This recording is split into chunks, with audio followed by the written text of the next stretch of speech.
Hello students, so here we are in the lecture 6 of some basic concept। तो हमारा some basic concept का lecture 6 आज है और आज का हमारा डिस्कशन है stoichiometry of two substance। कल के लेक्चर में हम लोग ने stoichiometry of one substance को डिस्कस किया था और उसके बाद टॉप 10 न्यूमेरिकल्स उसके ऊपर सॉल्व किया था, राइट। अब मैं आपको बता दूं some basic concept of chemistry का सबसे ज़्यादा इंपॉर्टेंट पार्ट है stoichiometry of two substance, यानी कि जिसमें लिमिटिंग रिएजेंट के क्वेश्चंस या लिमिटिंग रिएजेंट बेस्ड प्रॉब्लम जो होते हैं वो बहुत इंपॉर्टेंट हो जाते हैं और वही है आज के हमारे लेक्चर का डिस्कशन। ठीक है फ्रेंड्स, तो let us start stoichiometry of two substance. Now मैंने आपको बता दिया था फ्रेंड्स कि क्या कंडीशन है for stoichiometry of two substance, और इसको एक और नाम से, इसको अलग अलग बुक्स में या फिर अलग अलग टीचर्स इसको अलग अलग नाम से दे देते हैं। कई लोग इसको बोलते हैं limiting reagent based problem, limiting reagent based problem। ठीक है, तो उनके अपने अपने तरीके हैं friends. Stoichiometry of one substance हमने ऑलरेडी कर लिया था जहाँ पे लिमिटिंग रिएजेंट का कोई रोल नहीं था। अब हमको लिमिटिंग रिएजेंट इंपॉर्टेंट है, तो सबसे पहले हम लोग समझेंगे कि एग्जैक्टली लिमिटिंग रिएजेंट क्या होता है। लेकिन जरा कंडीशंस पे एक और बार गौर कर लेते हैं। कंडीशन क्या कहता है, हमारे पास दो रिएक्टेंट होने चाहिए, we must have two reactants and they both are present in unequal amount. अब जब मैं कहता हूं अनइक्वल अमाउंट, इसका मतलब कोई तो एक रिएक्टेंट होगा जो ज्यादा अमाउंट में होगा और कोई तो एक रिएक्टेंट होगा जो कम अमाउंट में होगा। This is called unequal amount का मतलब। अच्छा, अब इसको हम लोग जरा समझते हैं थोड़ा। हम लोग इसको before we come to the reactions, तो हम लोग थोड़ा सा इसको रियल लाइफ से समझेंगे। ओके, रियल लाइफ से जरा समझते हैं। ये स्टोइकियोमेट्री ऑफ टू सब्सटेंस को रियल लाइफ से रिलेट करते हैं। फ्रेंड्स, एक केस इमेजिन करते हैं कि हमारे पास एक हमारे सिटी में फंक्शंस हो रहे हैं, हमारे शादियों का मौसम चल रहा है तो काफ़ी सारे फंक्शंस हो रहे हैं। ठीक है, तो अब हम लोग एक सिचुएशन इमेजिन करते हैं कि एक पर्सन यानी एक इंसान किसी भी फंक्शन में जाता है तो max to max 2 gulab jamun वहाँ खा सकता है। ठीक है, 2 गुलाब जामुन। ठीक है, एक person max to max 2 gulab jamun खा सकता है। ठीक है, वो ठीक है। तो अब हम लोग क्या करते हैं, जरा फंक्शंस टू फंक्शन चलते हैं। तो अब हमारे सिटी में एक फंक्शन हुआ, ठीक है, और ये है फंक्शन नंबर 1। अब उसमें गए हम लोग तो हमारे पास 20 पर्सन थे उस फंक्शन में, और हमारे पास जो गुलाब जामुन थे वो थे 44 गुलाब जामुन। मतलब हमारे पास 20 इंसान थे, 20 लोग आए थे उस फंक्शन में और 44 गुलाब जामुन रखे हुए थे। तो अब आप बता दीजिए कितने गुलाब जामुन बच जाएंगे या फिर क्या होगा, क्या गुलाब जामुन कम पड़ेगा या ज़्यादा बढ़ेगा, क्या होगा। तो फ्रेंड, अब आप इसका कैलकुलेशन कैसे करेंगे। अब आप इसका कैलकुलेशन इस तरह से करेंगे, आप कहेंगे कि क्योंकि एक पर्सन 2 गुलाब जामुन खा सकता है as per the condition which I already gave you, इसका मतलब 20% कितना खा सकता है, 20 इंटू 2 मतलब 40 गुलाब जामुन। तो आपने कहा क्योंकि वो 40 गुलाब जामुन कंज्यूम हो जाएंगे और शुरू में हमने लिया था 44 गुलाब जामुन, इसका मतलब था 4 गुलाब जामुन लेफ्ट। ठीक है, 4 गुलाब जामुन बच गए। अच्छा, तो अब यहाँ पे आपने कैलकुलेशन किसके बेस पे किया। साइंस क्या पूछता है कि आपने पर्सन के बेस पर, पर्सन के बेस पे कैलकुलेशन क्यों किया, आपने गुलाब जामुन को लेकर कैलकुलेट क्यों नहीं किया। ठीक है, ये साइंस का सवाल है। अच्छा चलो, पहले साइंस का और आगे सवाल पूछने के पहले हम लोग दूसरे फंक्शन में चलेंगे। ऐसे कई सारे फंक्शन होते हैं, हम लोग जाते हैं जहाँ पर, तो हम लोग दूसरे फंक्शन में पहुँच गए। अब वहाँ पर ये देखने को मिला कि हमारे पास जो गुलाब जामुन थे इस बार लेट से 20% ही थे। ठीक है, 20% ही लेते, लेकिन इस बार 34 गुलाब जामुन थे।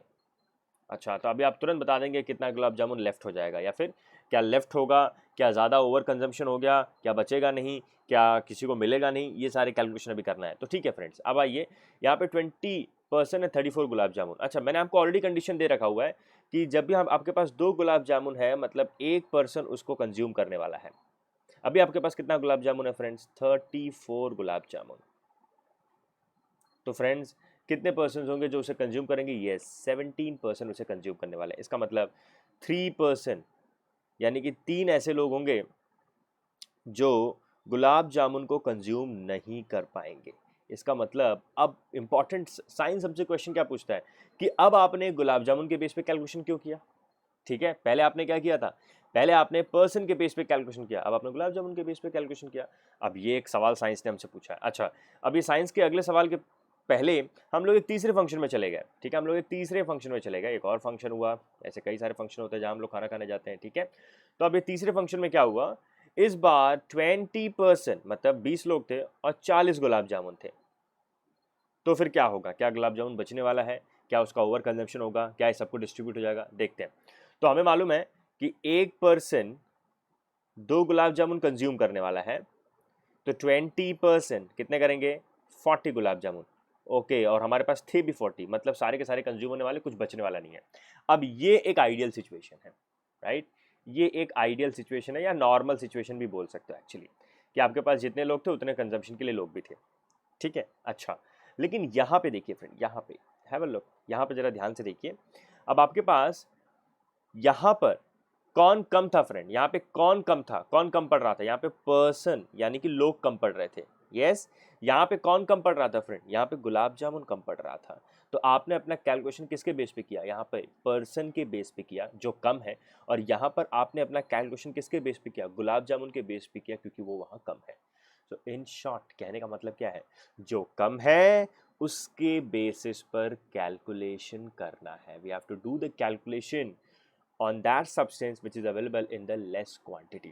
और साइंस ने कहा है, साइंस ने ऐसा कहा है कि जैसे ही आपके पास एक अनइक्वल अमाउंट हो जाएगा, तो जो अमाउंट में कम है, ठीक है फ्रेंड, जिसका अमाउंट कम है उसको साइंस ने नाम दे दिया लिमिटिंग रिएजेंट, ठीक है, लिमिटिंग रिएजेंट, यानी कि आपको कैलकुलेशन किसके बेस पे करना है, लिमिटिंग रिएजेंट। और ऑफ कोर्स कोई तो होगा जो ज़्यादा हो जाएगा, like in this case gulab jamun ज़्यादा था, यहाँ पे पर्सन ज़्यादा थे, तो जो ज़्यादा बच जाता है, ठीक है, या फिर मोर, या फिर आप कह लीजिए जो रह जाते हैं, उनको साइंस ने नाम दिया एक्सेस रिएजेंट, उसको नाम मिल गया एक्सेस रिएजेंट। अब आप ही बता दीजिए फ्रेंड, क्या इंपॉर्टेंट है हमारे लिए, लिमिटिंग रिएजेंट कि एक्सेस रिएजेंट, कैलकुलेशन किसके बेस पे हो रहा है, जो कम है कि जो ज़्यादा है, आंसर है जो कम है, यानी कि हमारे लिए इंपॉर्टेंट लिमिटिंग रिएजेंट है, हमारे लिए इंपॉर्टेंट एक्सेस रिएजेंट नहीं है। आप वैसे भी इसे रियल लाइफ से रिलेट कर सकते हैं फ्रेंड्स, अगर आपके पास आपके दो फ्रेंड्स हैं, ठीक है, एक बहुत बोलता है, बहुत बोलता है, वो अपनी बात ही रखते रहता है, और एक है कि जो आपकी बातें सुनता है या फिर बहुत कम बोलता है, तो ऑफकोर्स आप वैल्यू किसको करेंगे, ठीक है, आप किसकी बात मानेंगे, ऑफकोर्स जो कम बोलता है, ठीक है। तो कम यानी जो कम रहता है फ्रेंड, उसकी हमेशा लाइफ में वैल्यू होती है, इसीलिए लिमिटिंग रिएजेंट हमारे कैलकुलेशन में सबसे ज़्यादा इंपॉर्टेंट रोल प्ले करने वाला है, और हमें ये पता करना पड़ेगा कि लिमिटिंग रिएजेंट हम लोग आइडेंटिफाई कैसे करते हैं। एक बार हमारा लिमिटिंग रिएजेंट आइडेंटिफाई हो गया, तो हम लोग प्रोडक्ट कितना बनेगा, कितना एक्सेस रिएजेंट बचेगा, ये सारा का सारा कैलकुलेशन लिमिटिंग रिएजेंट के बेस पर होगा। अब ये तो मैंने आपको रियल लाइफ से बताया, ठीक है। अब आप इसको केमिकल रिएक्शन के पर्सपेक्टिव में भी समझ सकते हैं। अगर आपके पास कोई रिएक्टेंट है 1 ग्राम, और अगर आपके पास कोई रिएक्टेंट है 100 ग्राम, सवाल यही है कि रिएक्शन कब तक चलेगा, रिएक्शन कब तक चलेगा फ्रेंड्स, रिएक्शन तो तभी तक चलेगा ना जब 1 ग्राम पूरा का पूरा कंज्यूम हो जाए। तो जैसे ही 1 ग्राम पूरा का पूरा खत्म हो जाएगा, क्या आपको लगता है रिएक्शन आगे बढ़ेगी, आंसर है नहीं। इसका मतलब कौन है इंपॉर्टेंट, जो रिएक्शन को आगे ले जाने में हेल्प कर रहा है, जो कम है कि जो ज्यादा है, आंसर है जो कम है।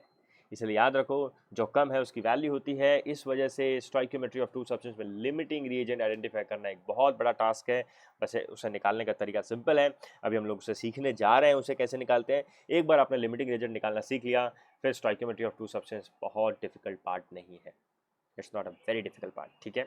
अच्छा, अब आ जाइए फ्रेंड्स, कुछ क्वेश्चंस हम लोग करने वाले हैं, we are going to solve. ये सारे हम लोग कुछ क्वेश्चन से अटेम्प्ट करेंगे एंड देन हम लोग आगे बढ़ेंगे, ठीक है फ्रेंड।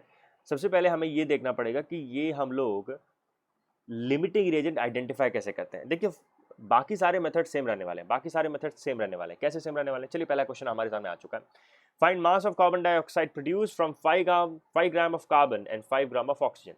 अच्छा, यानी ये कह रहा है कि आपको लेना है कार्बन, आपको लेना है ऑक्सीजन, और प्रोड्यूस करना है CO2, करेक्ट। इक्वेशन हमने पहले ही सोच ली थी, ऐसी बनने वाली है कुछ कुछ, ओके। क्या ये रिएक्शन बैलेंस है, एक बार देख लेते हैं। कार्बन 1 है, ऑक्सीजन 2 है, yes, reaction is completely balance. अच्छा, अब जिस जिसके बारे में इन्फॉर्मेशन दिया जरा वो लिख दो नीचे। यहाँ पे कार्बन 5 ग्राम दिया हुआ है, ठीक है, ऑक्सीजन भी 5 ग्राम दिया हुआ है, तो सबसे पहले अपन ने लिख लिया। अच्छा, अब यहाँ पे फ्रेंड्स दोनों का इन्फॉर्मेशन दिया हुआ है, ठीक है, ये अपने आप स्टोइकियोमेट्री ऑफ टू सब्सटेंस का केस हो जाएगा जहाँ पे दोनों का इन्फॉर्मेशन दिया हुआ है। अब हमें ये पता करना है कि क्या ये दोनों अनइक्वल अमाउंट में है कि सेम अमाउंट में है। तो आप ये जो 5 ग्राम है वो देख के डिसीजन मत लेना फ्रेंड, वो गलत हो जाएगा। एक तरीका है यहाँ पर कैसे हम लोग लिमिटिंग रिएजेंट फाइंड आउट करते हैं, तो वो तरीका अभी हम लोग सीखने जा रहे हैं, ठीक है। तो सबसे पहला काम आप तो ये कीजिए, आप जरा मोल्स निकाल लीजिए, मोल्स ऑफ कार्बन, कार्बन का मोल पता करिए। तो 5 गिवन वेट है, उसका एटॉमिक वेट 12, तो आपने मोल फाइंड आउट कर लिया। इसको हम लोग लिख सकते हैं number of moles of carbon या NC, ऐसा कुछ भी लिख सकते हैं। यहाँ पे हम लोग आगे बढ़ते हैं, मोल्स ऑफ ऑक्सीजन, यहाँ लिखते हैं 5/32, क्योंकि O2 का वेट हो जाएगा 32। ये आपने मोल्स पता कर लिया, मोल्स ऑफ C पता कर लिया, मोल्स ऑफ O2 पता कर लिया। अब क्या कर रहे हैं? अच्छा, अब आप जरा ध्यान से देखिए, अब आपको देखिए फ्रेंड, जरा एकदम ध्यान से समझिए, एकदम ध्यान से, ये क्रूशियल स्टेप है। Number of moles upon stoichiometric coefficient for carbon पता करिए। क्या कहा मैंने? आप नंबर ऑफ मोल्स आपने निकाल दिया 5/12, ठीक है, लिखिए पहले उसे 5/12 divided by stoichiometric coefficient. Carbon का स्टोइकियोमेट्रिक कोएफिशिएंट कितना है रिएक्शन में? 1। इसे सॉल्व करिए, ये कितना आ जाएगा फ्रेंड? 5/12। ओके, इसको दीजिए इक्वेशन नंबर 1। अगला, number of moles divided by stoichiometric coefficient find out करिए ऑक्सीजन के लिए। कितना हो जाएगा फ्रेंड्स? यहाँ पे जरा ध्यान से देखिए, कितना हो जाएगा? 5/32 डिवाइडेड बाय स्टोइकियोमेट्रिक कोएफिशिएंट कितना है फ्रेंड? 1। तो ये कितना हो जाएगा? 5/32। इसको दीजिए इक्वेशन नंबर 2। अब जरा ध्यान से देखिए, 5/12 और 5/32, इसमें तो छोटा नंबर कौन सा है? आपको मालूम है denominator for a fixed numerator, जब डिनोमिनेटर सबसे बड़ा होता है तो ओवरऑल वैल्यू छोटी होती है। इसका मतलब यहाँ पर ये लिमिटिंग रिएजेंट है और कार्बन एक्सेस रिएजेंट है। तो तरीका फ्रेंड ये है, आपको करना क्या है? आपको number of moles find out करना है, ठीक है, आपको स्टोइकियोमेट्रिक कोएफिशिएंट से डिवाइड करना है। तो यहाँ पे इंपॉर्टेंट बातें क्या क्या आ जाती हैं? अगर आपको रिएक्शन मालूम ही नहीं है तो आप स्टोइकियोमेट्रिक कोएफिशिएंट कहाँ से निकालेंगे? नहीं निकाल पाएंगे। अगर आपको रिएक्शन मालूम है और आपने बैलेंस नहीं किया तो भी आप स्टोइकियोमेट्रिक कोएफिशिएंट नहीं निकाल पाएंगे। नंबर ऑफ मोल्स, यहाँ पे देखिए, अब नंबर ऑफ मोल्स निकालने के अलग अलग तरीके मैंने ऑलरेडी आपको लेक्चर 1, लेक्चर 2, लेक्चर 3 में बता रखे हुए हैं कि भाई मोल कैसे निकालना होता है। मास से निकालिए, वॉल्यूम से निकालिए, नंबर ऑफ पार्टिकल से निकालिए, आपके पास ऑलरेडी फॉर्मूलेज हैं, ठीक है। अब उसने वेट दिया है तो वेट को मैंने एटॉमिक वेट से डिवाइड करके मोल्स निकाल लिया। तो अब हमारा जो O2 है फ्रेंड वो Lr है। इसका मतलब कितना प्रोडक्ट यानी कि CO2 कितना बनने वाला है वो कौन डिसाइड करेगा? यस, करेक्ट, वो O2 डिसाइड करेगा, कार्बन डिसाइड नहीं करेगा। अब कार्बन गेम से बाहर हो चुका है। तो अब आ जाइए फ्रेंड, साफ साफ रिएक्शन देख के क्या लग रहा है? रिएक्शन देख के क्या लग रहा है?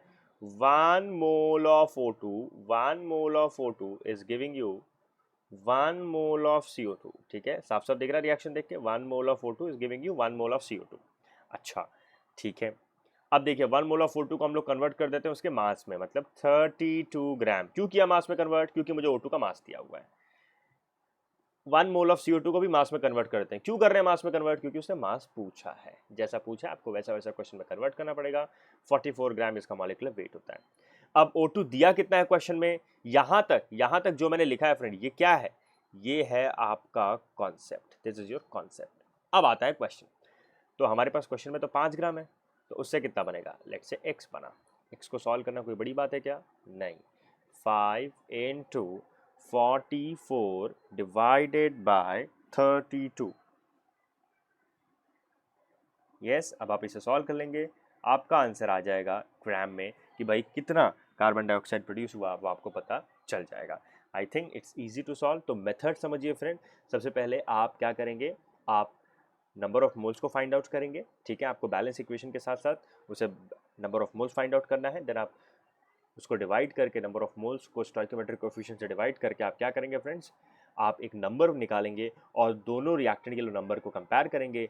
जो नंबर कम रहेगा, ठीक है, वो जो रिएक्टेंट होगा वो लिमिटिंग रिएजेंट में कन्वर्ट हो जाएगा, उसे हम लोग लिमिटिंग रिएजेंट मानेंगे, ठीक है। I hope you got the calculation. और आगे बढ़ते हैं और क्लियरिटी मिलेगी, ठीक है। More and more numericals you are going to solve, more and more clarity you are going to get. अगला क्वेश्चन आ चुका है, find mass of carbon monoxide formed from 11.2 litre of oxygen and 20 gram of carbon. सबसे पहले equation को form करिए, let us form the equation. तो equation form कर रहे हैं हम लोग, चलिए इक्वेशन फॉर्म कर रहे हैं। यहां पर कार्बन रिएक्ट कर रहा है ऑक्सीजन से and it is giving you carbon monoxide, it is giving you carbon monoxide. So friend यहाँ पे पूछ रहा है कि कार्बन मोनोऑक्साइड का मास कितना बनने वाला है। जब आप 11.2 litre of oxygen and 20 gram of carbon लेंगे, तो पहले तो आपने यहाँ पे रिएक्शन कंप्लीटली लिख दिया, तो उसको बैलेंस भी कर लीजिए। तो यहाँ पे हम लिख देते हैं 2 और यहाँ भी लिख देते हैं 2, रिएक्शन आपकी बैलेंस होगी। अब आपको जो इन्फॉर्मेशन दिया है उसके नीचे लिख दीजिए। तो यहाँ पे आपको दे रखा हुआ है 11.2 लीटर, राइट, और यहाँ दे रखा हुआ है 20 ग्राम ऑफ कार्बन, ठीक है। अब आप क्या करेंगे फ्रेंड्स, ठीक है, अब आप क्या करेंगे, आपको इन्फॉर्मेशन दे दी हुई है, दोनों के बारे में इन्फॉर्मेशन दी हुई है, मतलब ये स्टोइकियोमेट्री ऑफ टू सब्सटेंस का केस है। अब आपको पता करना है कौन है लिमिटिंग रिएजेंट। तो सबसे पहला काम आपको मोल्स पता करना पड़ेगा। मोल्स ऑफ कार्बन, ये कितना हो जाएगा फ्रेंड्स, 20/12। ये कितना हो जाएगा फ्रेंड्स, 5/3। ये अपने मोल्स फाइंड आउट कर लिया। मोल्स ऑफ O2 के मोल्स पता करते हैं। अब यहाँ पे वॉल्यूम दे रखा हुआ है, एचटीपी नहीं लिखा हुआ है, बट बाय डिफॉल्ट अंडरस्टूड है फ्रेंड, उसके बिना होगा नहीं क्योंकि डेंसिटी दी नहीं रखी है। तो मोल्स ऑफ O2 करेंगे तो क्या हो जाएगा फ्रेंड्स, 22.4। आपको मैंने फॉर्मूला बता रखा हुआ है 11.2 divided by 22.4 which is equal to 1/2 which is equal to 0.5 moles.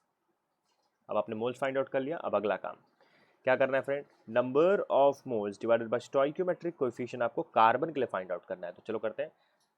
5/3 divided by 2 which is equal to 5/6.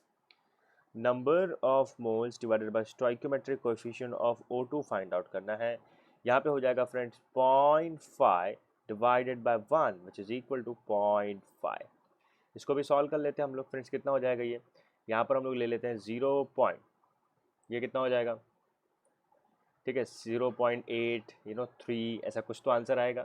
अब यहाँ पर ये 0.5 है और यहाँ पर ये 0.83 है। ऑफ कोर्स आप डिसीजन ले लीजिए कि कौन छोटा है, कौन सा नंबर मैग्नीट्यूड में छोटा है।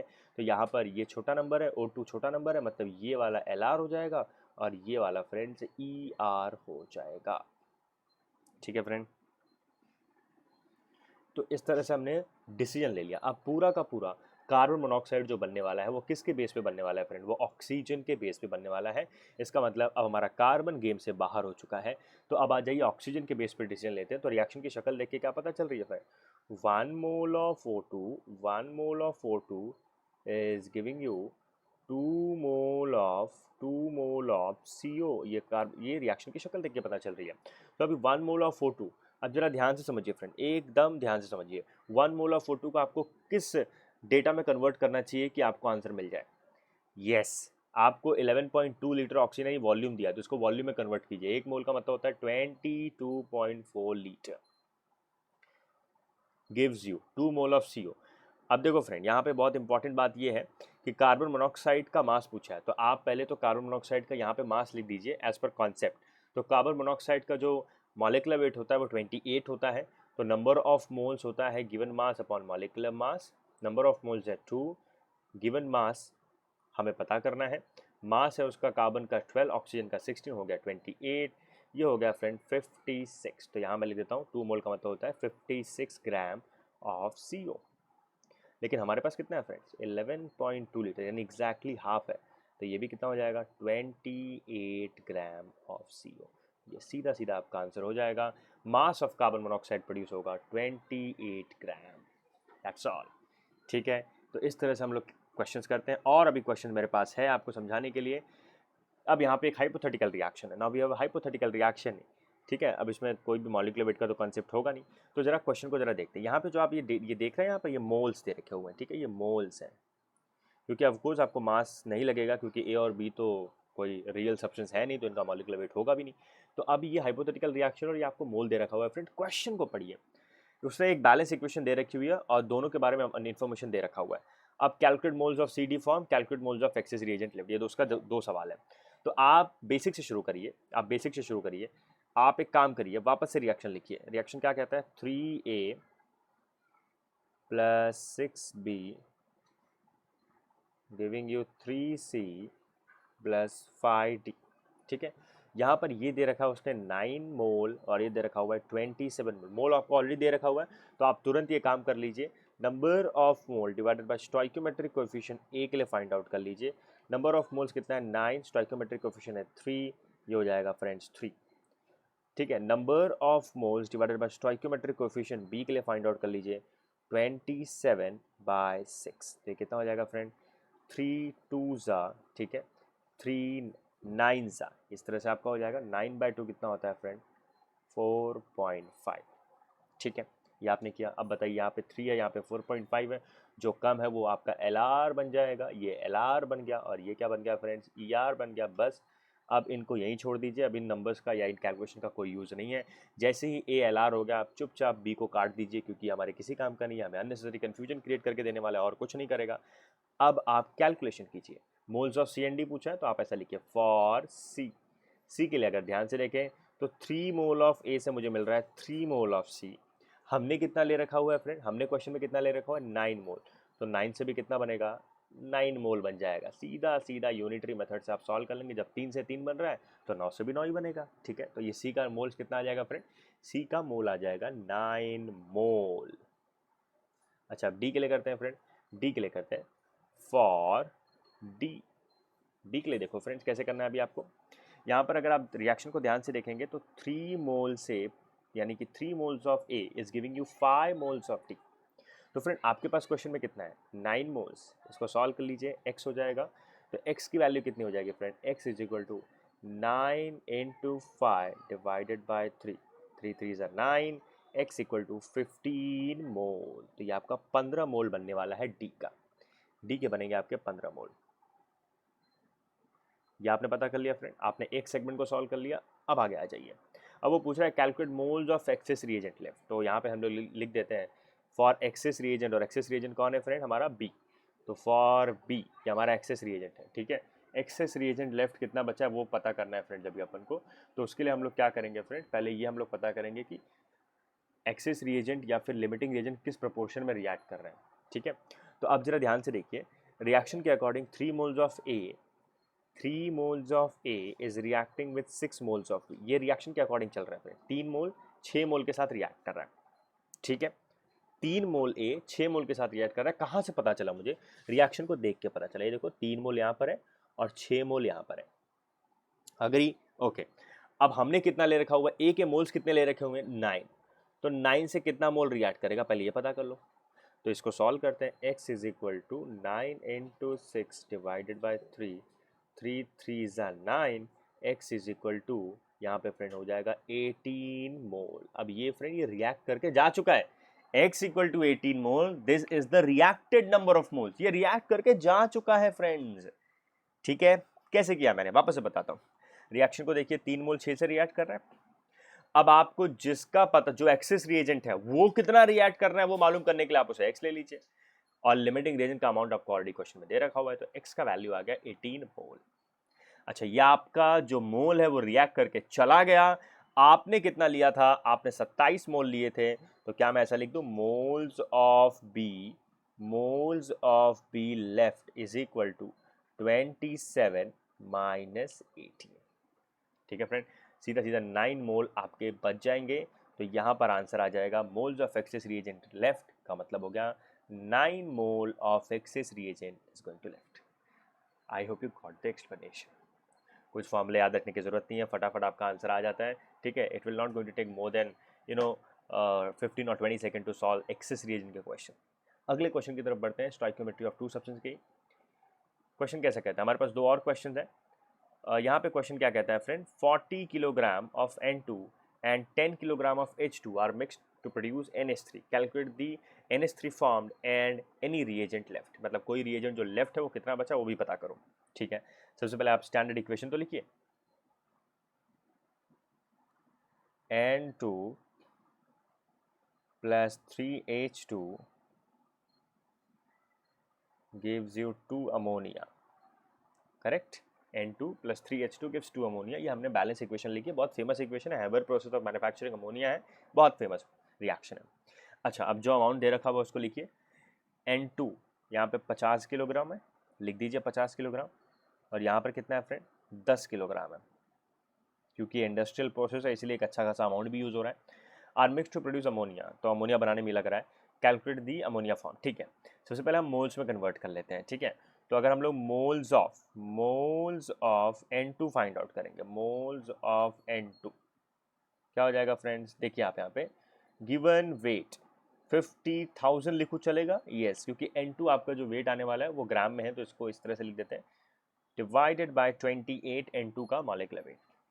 इसके बाद moles of H2, moles of H2 लिख देते हैं, कितना हो जाएगा फ्रेंड, ये देखिए 10,000 डिवाइडेड बाय 2, ठीक है, तो 50,000 डिवाइड बाय 28, 10,000 डिवाइड बाय 2। अच्छा, यह हमने लिख दिया। अब इसके बाद आप क्या कीजिए, number of moles divided by stoichiometric coefficient का पता लगाइए फॉर N2।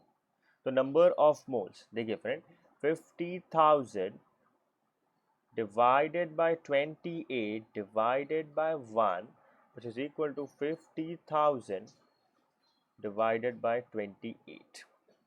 यहाँ पे देखिए number of moles divided by stoichiometric coefficient H2 के लिए पता लगाइए। यहाँ पे कितना हो जाएगा फ्रेंड, देखिए 10,000 डिवाइडेड बाय 2 डिवाइडेड बाय 3, ये कितना हो जाएगा फ्रेंड्स, ठीक है, यहाँ पे हो जाएगा 10,000 डिवाइडेड बाय 6। अच्छा, अब आपको फैसला लेना है कि भाई इसमें से छोटा नंबर कौन है और बड़ा नंबर कौन है। तो आपको अगर वो फैसला लेने में तकलीफ हो रही है, डिवाइड करने में प्रॉब्लम हो रही है, वैसे ही इस नंबर का कोई आगे यूज़ होने वाला भी नहीं है, तो आप एक काम कीजिए, इसको 5 से मल्टीप्लाई कर दीजिए, इसको भी 5 ऊपर नीचे भी करना पड़ेगा। ये कितना हो जाएगा फ्रेंड, 50,000, और ये कितना हो जाएगा 6 5 जा, ठीक है 30, 6 5 जा 30, ठीक है।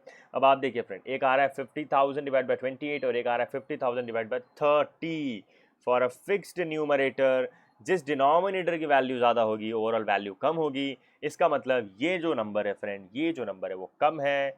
जब ये नंबर कम है इसका मतलब H2 आपका LR है और N2 आपका ER है। I hope this make sense, ठीक है, सिंपल है, इस तरह से करते हैं। तो क्योंकि हमें ये कैलकुलेट करके अपना टाइम वेस्ट करना नहीं, क्योंकि ये नंबर का आगे कुछ यूज़ भी नहीं है, तो क्यों हम लोग टाइम वेस्ट करें, करेक्ट।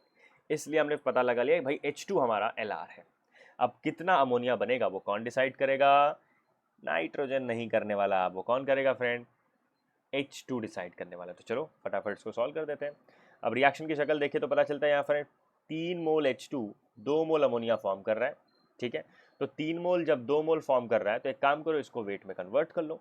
अब यहाँ पे H2 का मॉलिक्यूलर वेट होता है 2, तो 3 मोल का मतलब हो गया 6 ग्राम। अमोनिया 2 मोल बन रहा है, अमोनिया का मॉलिक्यूलर होता है 17, 2 मोल का मतलब हो गया 34, तो 6 ग्राम से 34 ग्राम बन रहा है। तो आप बताइए 10,000 ग्राम से कितना बनेगा, 10,000 ग्राम से कितना बनेगा x। अब ये x को सॉल्व करना कोई बड़ी डील नहीं है, ठीक है। आप इसको सॉल्व कर सकते हैं, 10,000 इंटू 34 डिवाइडेड बाय 6, और ये आपका आंसर आ जाएगा यहाँ पर, ये आपका आंसर ग्राम में आ जाएगा, ठीक है। तो यहाँ पर इस तरह से अमोनिया फॉर्म होने वाला है। अब एक्सेस रिएजेंट कितना बचने वाला है, सिंपल है फ्रेंड, मैंने आपको ऑलरेडी कैलकुलेशन बता रखा हुआ है कि एक्सेस रिएजेंट यहाँ पे नाइट्रोजन है। अब उसका कैलकुलेशन कैसे करना है वो मैंने आपको ऑलरेडी बताया हुआ है। मैं यहाँ पे एक सैम्पल कैलकुलेशन करके रखने वाला हूँ आपके लिए। रिएक्शन की शक्ल देख के क्या पता चल रही है फ्रेंड, जरा ध्यान से देखना। 1 मोल N2 रिएक्ट कर रहा है 3 मोल H2 के साथ। ये कहाँ से पता चल रहा है मुझे, ये मुझे रिएक्शन को देख के पता चल रहा है। 1 मोल N2 रिएक्ट कर रहा है 3 मोल H2 के साथ। अब क्या करें फ्रेंड, अब आप फिर से वही काम कर सकते हैं, आप इसको मास में कन्वर्ट कर दीजिए। तो अभी N2 मतलब 28 ग्राम रिएक्ट कर रहा है 6 ग्राम के साथ, तो कितना ग्राम x ग्राम रिएक्ट करेगा फ्रेंड 10,000 ग्राम के साथ, ठीक है। जो पूछा है, जो एक्सेस रिएजेंट है उसे x ले लीजिए और जितना आपको लिमिटिंग रिएजेंट दिया वो आप उससे निकाल लीजिए। तो x का वैल्यू कितना हो जाएगा फ्रेंड, x का वैल्यू कितना हो जाएगा, x का वैल्यू हो जाएगा 10,000 इंटू 28 डिवाइडेड बाय 6। फ्रेंड इतना ये रिएक्ट करके चला जा चुका है, तो मास ऑफ ठीक है H2 left, mass of H2 left इतना रिएक्ट करके जा चुका है। आपने कितना लिया था, आपने 10,000 लिया था, करेक्ट, इतना रिएक्ट करके जा चुका है, ठीक है। Mass of N2 left, N2, ठीक है, इतना रिएक्ट करके जा चुका है फ्रेंड्स, ये अमाउंट रिएक्ट करके जा चुका है। आपने कितना लिया था, आपने 50,000 ग्राम लिया था, राइट। 50,000 माइनस 10,000 इंटू 28/6, इसको सॉल्व करेंगे आपका आंसर आ जाएगा। कॉन्सेप्ट समझिए फ्रेंड, कॉन्सेप्ट समझिए, कॉन्सेप्ट इंपॉर्टेंट है। लास्ट क्वेश्चन पे आ चुके हैं हम लोग। For the reaction 4Fe + 3O2 gives 2Fe2O3, 4.80 gram of oxygen is used to burn 0.150 mole of iron. What mass of Fe2O3 will be produced? What mass of Fe will be left over at the end of reaction? What mass of O2 will be left over at the end of reaction? तो इसमें question के पूछने वाले ने हमें ये बताया ही नहीं कि भाई लिमिटिंग और एक्सेस है कौन, तो वो ऑफ कोर्स हमें फाइंड आउट करना पड़ेगा। तो हम बता सकते हैं कि कौन लेफ्ट होने वाला है और कौन कितना प्रोड्यूस करने वाला है। ठीक है, तो चलो शुरू करते हैं। बैलेंस इक्वेशन दे रखी है इसने, कोई बड़ी बात नहीं है। Fe plus 3O2 gives you 2Fe2O3। ठीक है, अच्छा अब आप क्या कीजिए फ्रेंड, यहाँ पे लिखिए 4.80 gram of oxygen, 4.80 gram of oxygen and यहाँ पे है 0.15 मोल ऑफ आयरन, ये मोल है। तो मेरी सजेशन मानिए, आप तुरंत पहले इस ग्राम को आप मोल में कन्वर्ट कर लीजिए, क्योंकि मोल में कैलकुलेशन थोड़ा सा आसान हो जाता है। ठीक है, तो अब यहाँ पे हम क्या करेंगे, मोल्स ऑफ O2 निकालते हैं। मोल्स ऑफ O2 कितना होगा, 4.80 डिवाइडेड बाय 32। ठीक है, 4.80 डिवाइडेड बाय 32, ये कितना हो जाएगा फ्रेंड, दिस विल बी 0.15।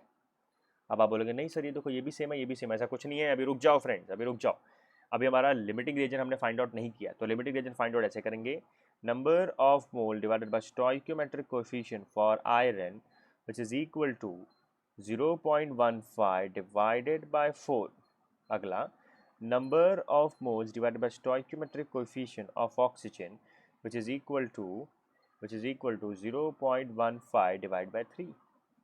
अब फ्रेंड जिसके लिए for a fixed numerator denominator की वैल्यू जितनी ज़्यादा रहेगी ओवरऑल वैल्यू उतनी कम रहेगी, मतलब ये वैल्यू छोटी है, ये वैल्यू छोटी है, मतलब ये हो जाएगा LR, Fe is LR and O2 is ER। तो अब यहाँ पे देखिए what mass of Fe will be left over eight the end of reaction, answer है 0 मोल्स। ठीक है, कुछ भी नहीं बचने वाला, या 0 ग्राम भी बोल सकते हो। ठीक है, 0 मोल्स या 0 ग्राम, क्योंकि LR है, LR पूरी तरह से कंज्यूम हो जाता है। और क्या पूछा उसने, Fe2O3 कितना बनने वाला है। अब Fe2O3 जो बनने वाला है वो कौन डिसाइड करेगा फ्रेंड, पहली बात तो ये है कि वो ऑक्सीजन डिसाइड नहीं करेगा, क्योंकि वो एक्सेस रिएजेंट है। अब आ जाइए फॉर Fe2O3, Fe2O3 के बेस पे कैलकुलेशन करते हैं। तो 4 मोल Fe से 2 मोल Fe2O3 मिल रहा है। ठीक है, इसका मतलब ये है कि अगर आप 0.15 मोल लेते हैं तो कितना बनेगा फ्रेंड, x बनेगा। x को निकालना कोई बड़ी बात तो नहीं है, x is equal to what, 0.15 into 2 divided by 4। ठीक है, एक बार अगर आपने मोल निकाल लिया फ्रेंड्स तो मास निकालना कोई बड़ी बात नहीं है। 0.15 into 2 डिवाइडेड बाय 4, अप्रॉक्सीमेटली ये हो जाएगा 0.075 मोल। करेक्ट, ये आपका मोल आ गया। अच्छा उसने मास पूछा है फ्रेंड, तो बस कोई बड़ी बात नहीं है, आपको अगर मास निकालना है इसको आपको मोलार मास से मल्टीप्लाई करना पड़ेगा, 0.075 इनटू। अब आयरन का मोलार Fe2O3 का मोलार मास पता करना पड़ेगा। तो आयरन का एटॉमिक वेट हम लोग लेते हैं 56 एटॉमिक नंबर था वो। ऑक्सीजन की अगर बात करें तो 3 ऑक्सीजन है, तो यहाँ पे हो जाएगा 48, 56 और 48 को आप ऐड कर दीजिए, ये हो जाएगा 4, यहाँ पे हो जाएगा 549, एक कैरी था 104। ठीक है फ्रेंड, इसको आप मल्टीप्लाई कर दीजिए 104 के साथ, आपका आंसर आ जाएगा।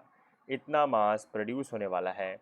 ठीक है, इतना मास प्रोड्यूस होने वाला है जब आप ये रिएक्शन करवाएंगे Fe2O3 का, 7.8 ग्राम।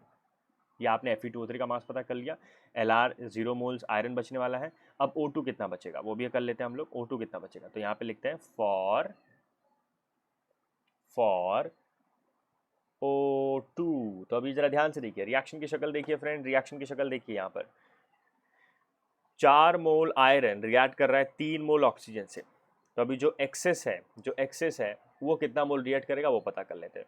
तो अगर हम लोग 0.15 मोल लेंगे तो let's say x mole react कर रहा है, x का वैल्यू कितना हो जाएगा friend, 0.15 into 3 divided by 4, 0.15 into 3 divided by 4, इसको सॉल्व कीजिए, ये आपका आंसर आ जाएगा 0.1125 मोल। ठीक है, ये O2 के मोल्स हैं। अगर आपको मास पता करना है तो आपको सिर्फ और सिर्फ इसको इसके मोलर मास से मल्टीप्लाई कर देना है। तो जैसे ही आपको मास पता करना है, आप इस अमाउंट को इसके मोलर मास से मल्टीप्लाई कर दीजिए, इंटू 32 कर दीजिए, आपका आंसर आ जाएगा W is equal to 3.6 gram. तो 3.6 ग्राम O2 बच जाने वाला है at the end of reaction.